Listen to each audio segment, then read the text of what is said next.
హల్లెలూయా. Good morning. బాగున్నారా? మేల్కున్నారా? దేవుని వాక్యం వినడానికి సిద్ధంగా ఉన్నారా? రోజులు గడుస్తూ ఉండగా దేవుని కృపలో మనం భద్రపరచబడాలంటే, ఆయన చిత్తాన్ని ఎరుగుతూ అడుగడుగు ముందుకు సాగాలంటే ఆయన వాక్యం మనకి ఎంతగానో అవసరమైనది. చిన్న ప్రార్థన. పరిశుద్ధుడా, నీకు వందనం. మా జీవితంలో చిక్కులు పెట్టే ప్రతి పాపము నుండి మేము విడిపించబడినట్లు మెలకువగా ఉండి ప్రార్థించుటకు, మా హృదయ స్థితిని మేము ఎప్పటికప్పుడు పరిశీలించుకుంటూ నీకిష్టలుగా బ్రతుకుటకు సహాయం చేయమని క్రీస్తు నామములో అడుగుచున్నాను తండ్రి. ఆమేన్. రెండు స్తోత్రం. గత రోజుల్లో నిన్న మొన్న మండే నుంచి మనం చిక్కుల పెట్టు 7 పాపములు, గుంటన కలను పట్టుకొనుడి, పంట పాడు చేసే, మన జీవితంలో ఫలింపకుండా చేసే వాటిని గమనిస్తున్నాం. మరి ఒకటి గర్వం, కోపం, అసూయ, అపవిత్రత, కాముకత్వం. ఈరోజు మనకి పెద్ద పాపాలుగా కనబడినటువంటివి మరికొన్ని ఉన్నాయండి. తిండిపోతనం. తింటం కూడా తప్పేనా అంటారు. తింటం తప్పు కాదండి. ఏది పెడితే అది తింటాం, ఎప్పుడు పెడితే అప్పుడు తింటాం. తిండిబోతులుగా ఉండటం మన ఆరోగ్యానికి మంచిది కాదు, మన ఆత్మకు మంచిది కాదు, మన జీవితానికి క్షేమకరమైనది కాదు. తిండిబోతులు, తాగుబోతులు దరిద్రులు అవుతారని బైబిల్ చెప్తుంది. చూడండి, సామెతల గ్రంథం 23వ అధ్యాయం.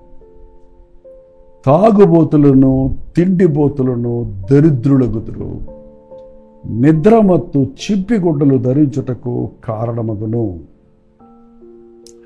మాంసము హెచ్చుగా తినువారితోనైనా సహవాసం చేయకు, ద్రాక్షరసం తాగువారితో సహవాసం చేయకు. 23వ అధ్యాయం 2వ వచనంలో, తిండిపోతువైన యెడల నీ గొంతుకు కత్తి పెట్టుకో, రుచికరమైన పదార్థాలు ఆశింపకు, అవి మోసపుచ్చు ఆహారములు. చూసారండి, తిండికి బానిసైపోయిన వాడు మనసాక్షిని పోగొట్టుకుంటాడు, కక్కుర్తి పడతాడు. కుక్కలు ఎంత తినను వాటికి తృప్తి ఉండదట.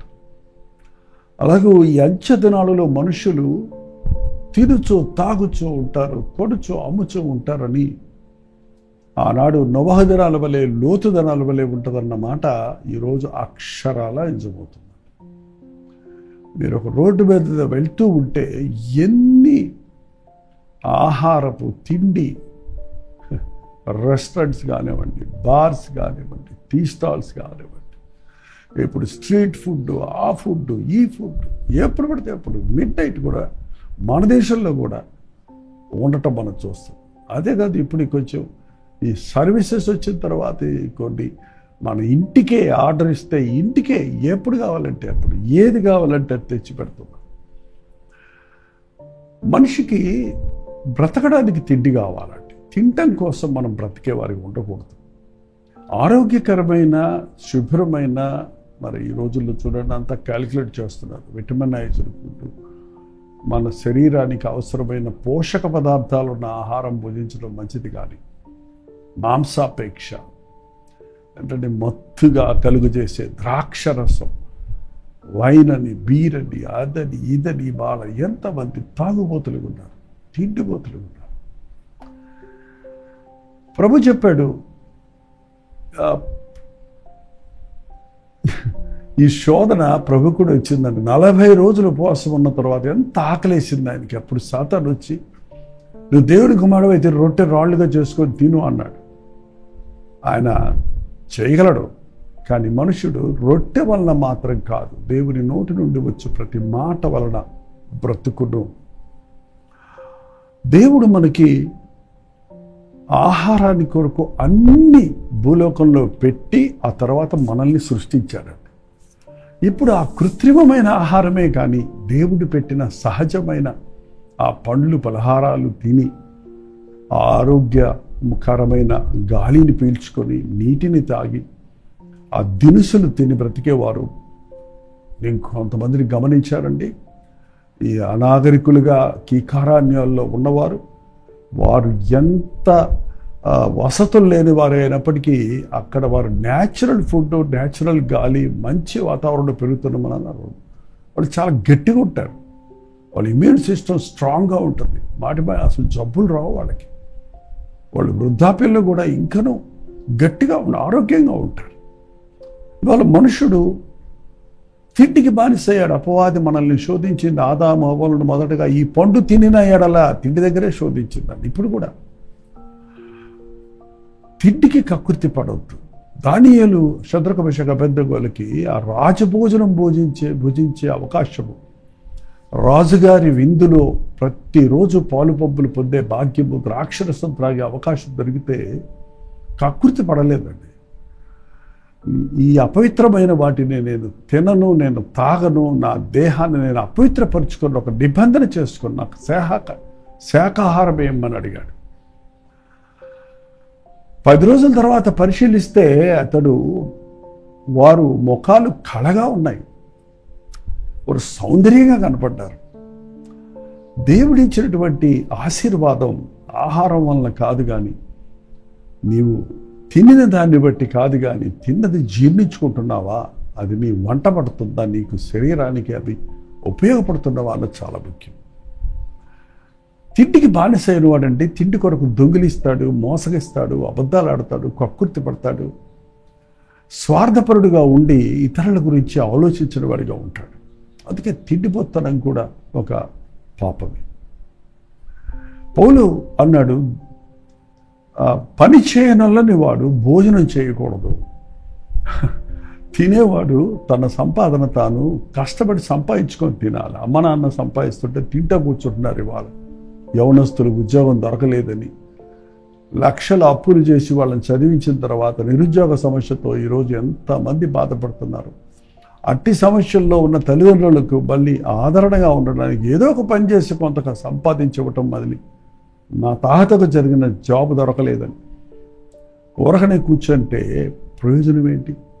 అందుకే పని చేయనల్లని వాడు భోజనం చేయకూడదు. విచిత్రం ఏంటంటే పని చేసేవాడు పనిలో పడి ఆకలి మర్చిపోతాడు. పని లేనోడికి వేరే పనే లేదు కాబట్టి తింటమే పనిగా పెట్టుకుంటాడు. పని లేనోడికి ఆకలి ఎక్కువ అంట. తిండిని జయించలేని వాడు సాతానును ఓడించలేడు. తిండి వలన, మత్తు వలన, ఐహిక విచారముల వలన మీ హృదయములు మందముగా ఉన్నందున ఆ దినము అకస్మాత్తుగా మీ మీదకు రాకున్నట్లుగా మీ విషయమై జాగ్రత్త పడండి అని ప్రభువు రాకడ విషయంలో విశ్వాసులను దేవుడు హెచ్చరిస్తున్నాడు. మెలకువగా ఉండి ప్రార్థన చేయండి. ఆ తిండి వలన మత్తు వస్తుంది. తిండికి వెంటనే వచ్చేది మరొకటి ఏంటంటే సోమరితనం. చూడండి, పొట్ట బరువెక్కిందంటే మనిషి బద్ధకస్తుడైపోతాడు. కావలసినంత తింటే మంచిదే.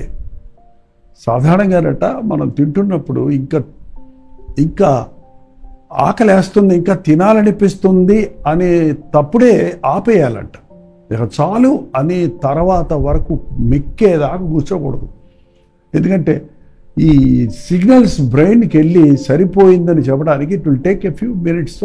4-5 ముద్దలు నువ్వు తినేలోగా నీకు ఇంకా తినాలన్నప్పుడు ఆపేస్తే ఆరోగ్యంగా ఉంటావు.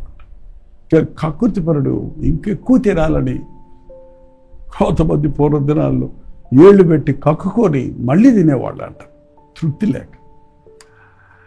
ఈ మత్తు వలన సోమరితనం వస్తుంది. సోమరిపోతుతనం కూడా చాలా చాలా చాలా చాలా సట్టలుగా మనిషిని పాడు చేస్తుందండి. ఇవాళ చాలామందికి ఉద్యోగం లేవనే యవనస్తులందరికీ ఒక విన్నపం అండి. మీకు పని లేదని చెప్పి ఏదో ఒకటి ఆలోచిస్తూ, ఏదో పనికిమాలిన పనులు చేస్తూ, పనికిమాలిన విషయాలు మాట్లాడుకుంటూ ఆ సెల్ ఫోన్తో గంటల గంటలు మీరు గడుపుతున్న మూలాన మీ మనసంతా పాడైతుంది, మీ జీవితం అంతా వ్యర్థమవుతుంది. నాకు తెలిసి సెల్లు పట్టుకొని మూల కూర్చునేవాడు సోమరోడే. Are not working. నీవు దాంట్లో ఉన్న దాంతో నీవు ఫీడ్ చేసుకుంటున్నావే కానీ నీ కెపాసిటీని నీవు యూజ్ చేసుకోవటం లేదు. సోమరిపోతనము, సోమరి చీవులు ఎందుకు వెళ్ళి వాటిని గమనించు. వాటికి రాజు లేకపోయినా, నాయకుడు లేకపోయినా అవి వేసవి కాలం కొరకు తమ ఆహారాన్ని సిద్ధపరచుకుంటాయి. అవి లైన్గా వెళతాయి, కష్టపడతాయి. తగిన కాలం ముందు వాటికి కావాల్సిన ఆహారాన్ని రాబో దినాల్లో చలి దినాలు వస్తాయి, వర్షాకాలం వస్తుంది. మనకు ఆహారం దొరకదనివి వేకువని అవి తగిన సమయంలో ఆహారాన్ని సిద్ధపరచుకుంటాయి. సోమరి చీవరి దగ్గరికి వెళ్ళి వాటి నడతలు కనిపెట్టు. సోమరితనము మన జీవితాలలో మనలో ఉన్నటువంటి ప్రయోజనకత్వాన్ని నాశనం చేసేస్తుంది. తిండిపోతులు, సోమరిపోతులు దరిద్రులైపోతారు, ఇతరులకు భారం అయిపోతారు, ఇతరులకు ఆటంకం అయిపోతారు. సోమరితనాన్ని జయించు. మన ప్రభువు సోమరివాడు కాదు. ఈరోజు కూడా మన ప్రభు తండ్రి కుడిపార్శ్వమున కూర్చొని మన కొరకు విజ్ఞాపన చేస్తున్నాడు. ఈరోజు సృష్టికర్త, మన ప్రభువు సృష్టికర్త సృష్టిని అంత అద్భుతంగా సిద్ధపరిచాడు. ఈ లోకంలోనికి ప్రభు వచ్చినప్పుడు నా తండ్రి పని కనబుట్టించటమే నాకు ఆహారం అని తను తిండి విషయానికి ప్రాముఖ్యత ఇవ్వకుండా, ఇదిగో రాత్రి వస్తుంది, పగలున్నంత కాలమే పని చేయగలమని చెప్పి గ్రామములు తిరుగుతూ పీడించబడుతున్న వారిని విడిపించి, రోగులను స్వస్థపరిచి, సువార్తను ప్రకటించి 3.5 సంవత్సరాలలో మాలాంటి సేవకులు సంవత్సరాలు చేసిన చెయ్యలేని సేవను ఆయన 3.5 సంవత్సరాల్లో చేసి సమాప్తమైనదని చెప్పి ఈ లోకాన్ని విడిచిపెట్టాడు. ఈ లోకంలో మనకి దేవుడు ఒక పని పెట్టాడు. ప్రతి వాడు దేవుని పని కలిగి ఉందాం, దేవుని పనిలో పాలుపోపులు పొందుదాం. నీకు వ్యక్తిగతంగా నీ కుటుంబాన్ని పోషించుకునే పని నీకు ఇచ్చాడు. నీవు సోమరువైతే నీ భార్య బిడ్డలను పోషించలేవు. ఎంతోమంది సోమరులు ఇప్పుడు జోదగాడ్లుగా ఉన్నారు. నీకు ఆన్లైన్ బెట్టింగ్స్ ద్వారా డబ్బులు సంపాదిస్తామని కష్టపడకుండా కూర్చొని సంపాదిద్దామనే వాడు సోమరుడే కదండి. దురాశకు వడ్డీ వ్యాపారాలకు తిప్పేవాడు, దురాశలకు పోయి డబ్బులు పోగు చేసుకునేవారు వారి జీవితాల్లో ఏమీ సాధించలేరు. ప్రభువుని ఎరిగిన వాడు ఎంతో చురుగ్గా ఉంటాడు. చురుకుగా ఉండుట గొప్ప భాగ్యం. సోమరి వాడు చేయిని పళ్ళల్లో పెడతాడు కానీ పైకొని ఎత్తలేడంట. సోముని వాని యొక్క మనస్సు సాతాను యొక్క కర్మాగారం. And idle man's brain is a devil's workshop. ఏంటంటే సోమరి వాడి మనసులో పిచ్చి ఆలోచనలు, పిచ్చి కార్యాలు చేయటానికి అపవాది ప్రేరేపిస్తాడు. చురుకుగా ఉండండి. ప్రభు సన్నిధిలో ఉదయమే లేవండి. ఎంతసేపు నిద్ర మత్తు, రాత్రంతా మీ సమయాన్ని వృధాపరుచుకొని మిట్ట మధ్యాహ్నం వరకు నిద్రపోయేవారిగా యవనస్తులు ఉన్నప్పుడు ఏమీ సాధించలేరు. సోమరితనము, తిండిపోతనము అనే ఈ గుంటనక్కల్లో పట్టుకోకపోతే మనలో త్యాగము, సమర్పణ, ప్రేమ, ఇతరులకు సహాయం చేయాలనే ఆశ, మన బాధ్యతలు నెరవేర్చాలనే కృప మనకు రాదు.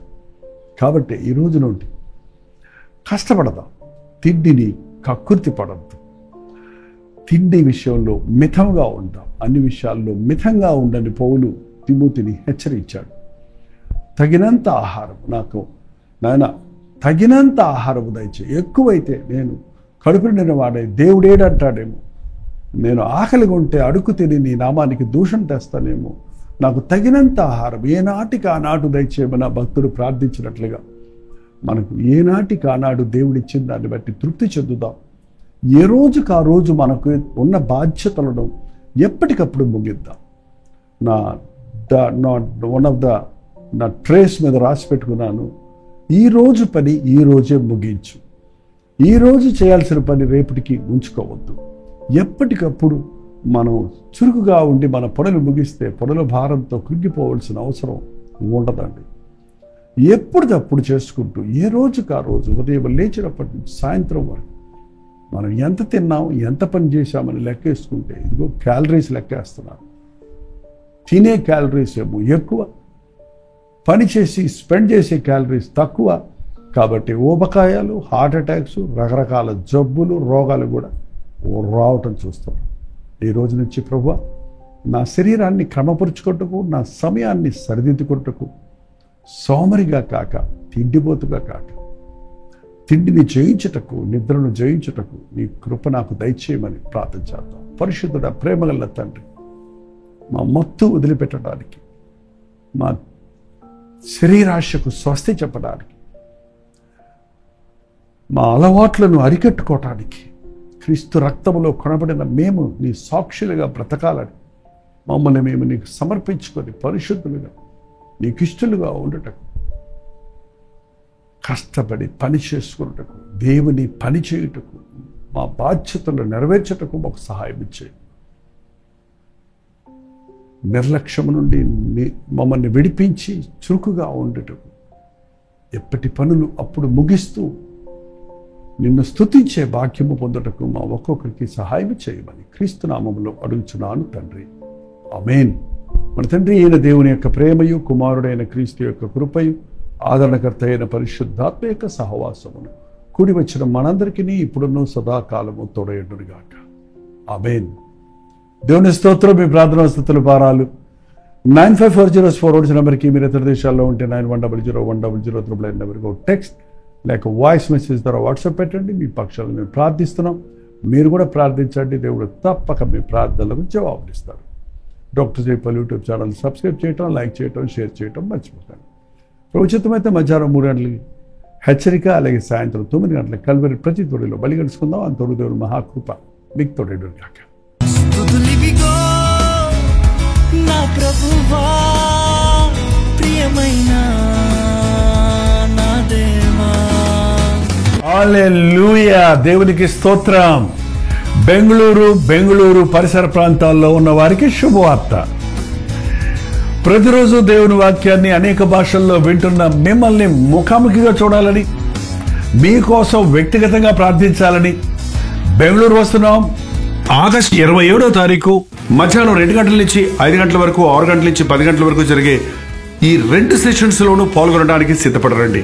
మిమ్మల్ని ముఖాముఖిగా చూసి వ్యక్తిగతంగా మీకు ప్రార్థించాలని, దేవుని వాక్యమును ధ్యానించి మనమందరం కలిసి దేవుని సన్నిధిలో ఆనందించాలని ఈ 1 డే గెట్ టుగెదర్ను ఏర్పాటు చేస్తున్నాం. రండి, కుటుంబాలుగా తరలి రండి. ప్రభు సన్నిధిలో మనందరం కలిసి ఆయన వాక్యాన్ని ధ్యానిద్దాం, ఆయన్ని ఆరాధిద్దాం. మరి ముఖ్యంగా మీ సాక్ష్యాలు వినడానికి, మీ కొరకు ప్రార్థించడానికి నేను ఎంతో ఆశ కలిగి ఉన్నాను.